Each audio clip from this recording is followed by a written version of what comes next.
Welcome back. Here we're going to be doing procedural texturing, sorry, for the Claymore mine that we've made. I'm going to set the HDRI to 1.5 just for some natural lighting. Turn off the toolbar because we don't need that, and I'm just going to move that panel over because we don't really need that. The texturing method that I'm going to be using is a modified version of procedural scratches that I've learned from Ryan King, who's got an excellent channel on YouTube, which I've been using quite a lot for procedural materials. So a lot of it is the same as that video, so you're welcome to watch that instead.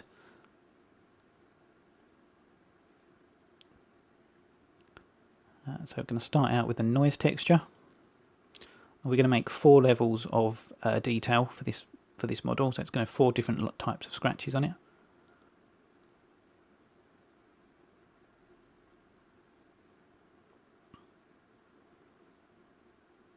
So if you click Control Shift and click on the node, we can preview it, and then Control T on the node to get the map texture and mapping coordinates.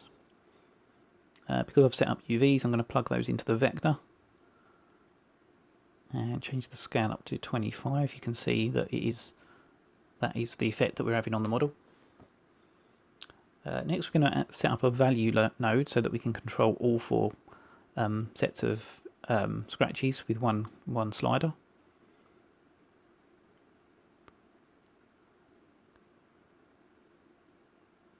And I'm just going to change the value to that to 20 for now. For the mapping, I'm going to scale it to 25 on the x-axis. So these are going to be the first lot. This is going to be the first pass of scratches. Next, we're going to add in a color ramp and just crunch the values. Just flip the values over and then crunch them together near the 0.75 sort of range. Kind of want them to appear slightly random on the model. You don't want them too uniform.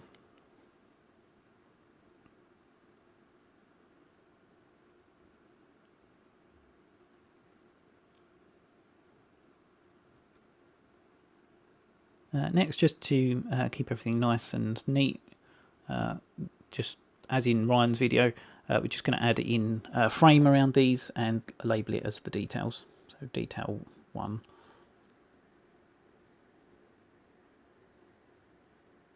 Just so we know that that portion there is all the horizontal scratches that we've got.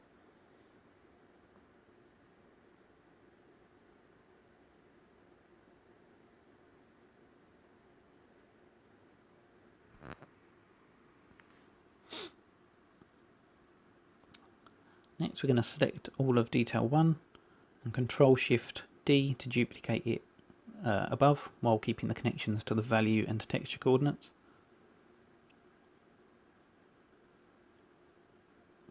Control Shift click on the color ramp so that we're previewing that node rather than the one below, and we're just going to change the mapping to the Y coordinates rather than the X coordinates. Relabel the frame, and that's the second lot of scratches done. Next we're going to add in a Voronoi texture. It's a different type of noise. Drop it into its own frame just to keep everything organised.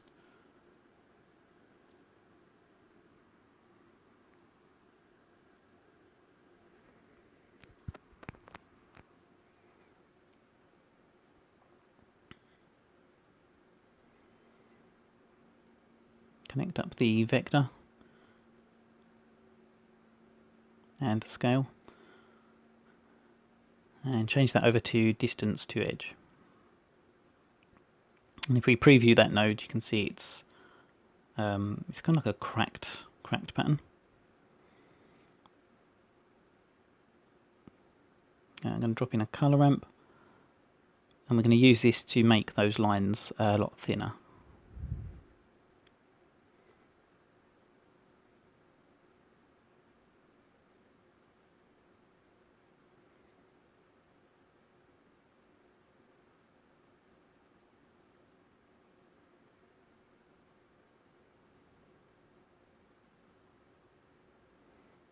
So if we move the white slider over to the left, we get nice thin black lines. Excuse me.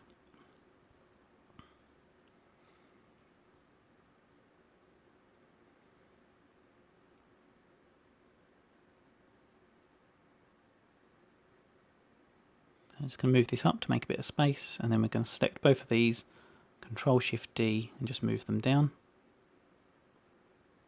And then preview the other colour ramp. This one we're going to change to F1, which will make circles.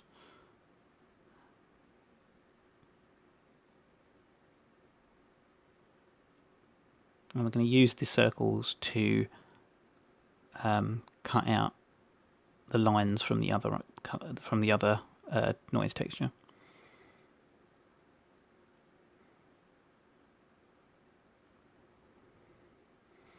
Ryan King's video explains this much better than I am here, but I wanted to include what I did as part of the process.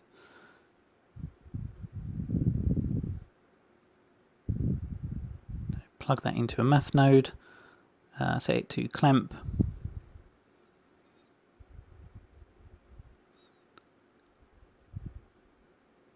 and then just where those circles are is where you'll get the lines on the other texture. So if you make the circles bigger, you'll see more of the lines get revealed, and that gives a nice random scratches in random directions. That's quite a good level of detail on that one.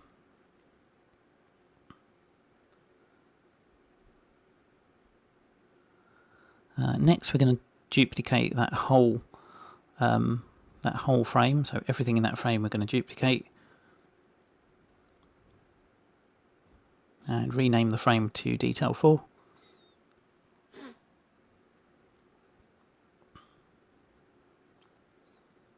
And we're going to add in a mapping node. Add that into the frame.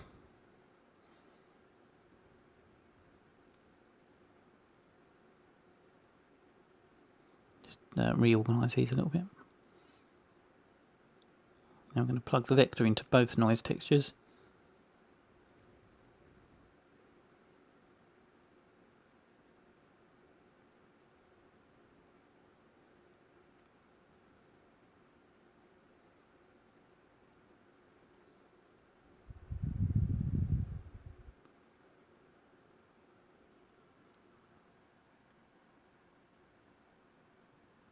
Okay, and then on the rotation, we're going to rotate this one round 90 degrees. And you'll see that if we swap between them, that just basically duplicates the other one, but we can have it at a different rotation. I'll just change the white value slightly to reveal different details. I'll make it slightly different value to 90, just so it does something. I'm trying to avoid having scratches that overlap and go at 90-degree angles or look like they're joined. You don't really get scratches that go off suddenly at a different angle. Or if you do, it's very rare, I would have thought. Next, we're going to add a mix RGB between the top two levels of detail. Change that to darken and a factor of 1.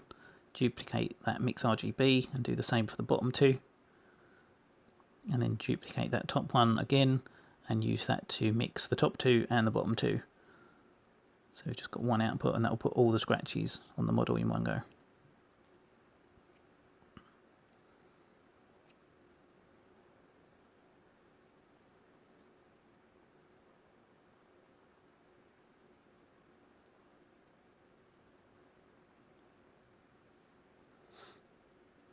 Next, we're going to drop in a bump node between the normal map and the shader for the main material. That's pushed everything over, so I'm just going to move these back.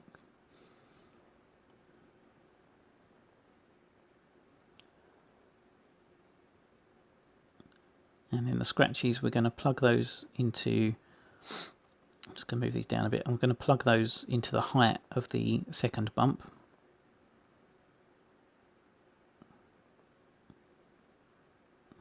And then if we shift click on the mix shader, we'll get the final result. And you can see that's way too strong for the scratches. So we're going to drop that down to 0.15 for a much subtler effect. Let's just let that render a little bit. You can see, yeah, that's actually looking pretty good. Might increase the value to make the scratches more frequent and smaller. That looks pretty scuffed up. Must have been pretty dinged up in battle.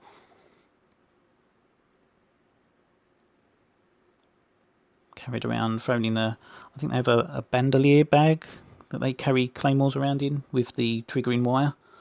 So that would probably be quite abrasive on the plastic. Next we're going to add in a ambient occlusion node and a colour ramp. And we're just going to copy the colour from the mix RGB and paste that into the second node so that we can affect some of the shadowing. We're basically going to use this to add sort of a layer of dirt or rust in the crevices.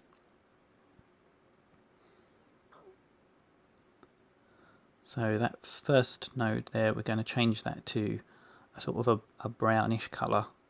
So it looks like dirt or dust, or just give some colour variation to the model.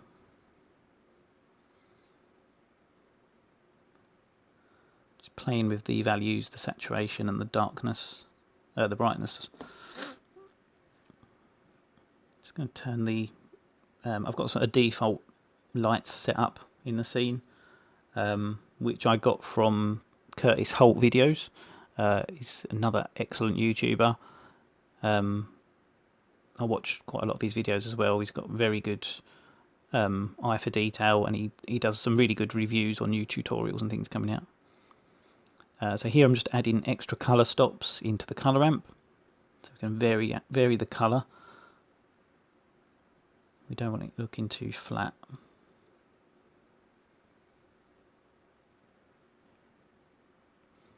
That's my one complaint with some tutorials you watch. They do a fantastic detailed job of modelling, and then they put the most basic textures on there that look really flat and don't do it justice at all, and it looked better before they textured it.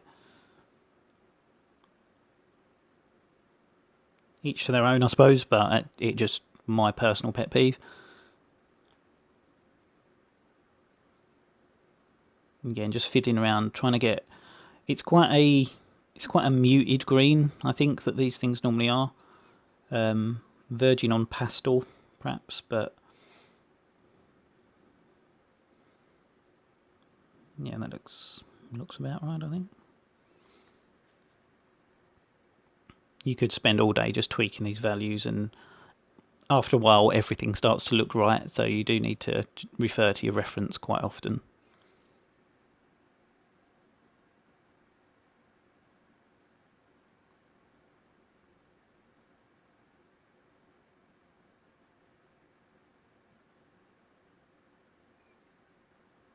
Next we're going to add in a geometry node and a colour ramp, and we're going to connect up the pointiness value into the factor and then the colour into the roughness.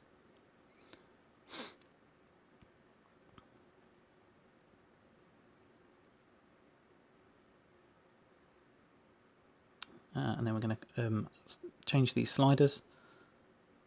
Move the black to about a third of the way over, and then the white about halfway again.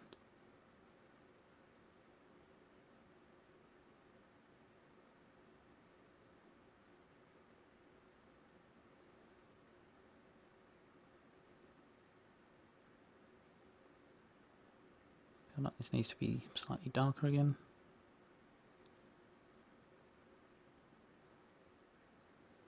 Just trying to darken the overall thing. You can add a, there is a colour node, a colour correct node you can add if you want to after the colour ramp, and then you can just darken it with that if you want to darken the whole thing as while keeping all the hues the same. most things in the real world aren't very saturated, which I have to tell myself constantly when I'm making 3D stuff, but they do tend to look better when they are saturated in 3D for some reason. I think there's a fine line between it standing out and looking attractive and being so unsaturated that it just doesn't register. So I do like to try and get some strong colours in there. I've got the filmic value set to high contrast as well, which I think helps make the thing pop out a bit. Here I'm just adjusting the values on the colour ramp for the roughness. So I've made the black slightly greyer and the white slightly greyer as well, only a very small amount, just so that nothing's 100% black or white. Just to try and get some good reflections in there.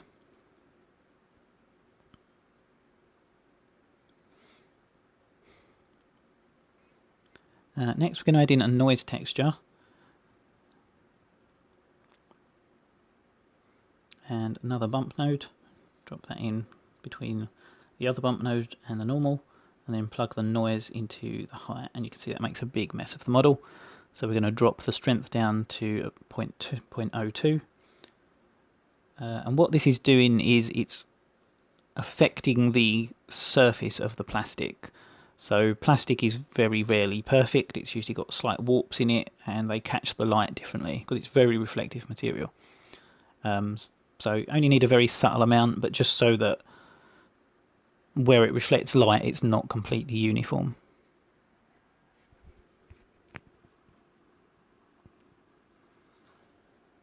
Just going to fiddle with the values again. That's basically it for the procedural texturing. I'm not going to bother texturing the metal parts. You could add slight rust to them if you wanted to. I just wanted to show you that as part of the process of how you would separate between materials. In the next part, we're going to do the baking it down into PBR materials.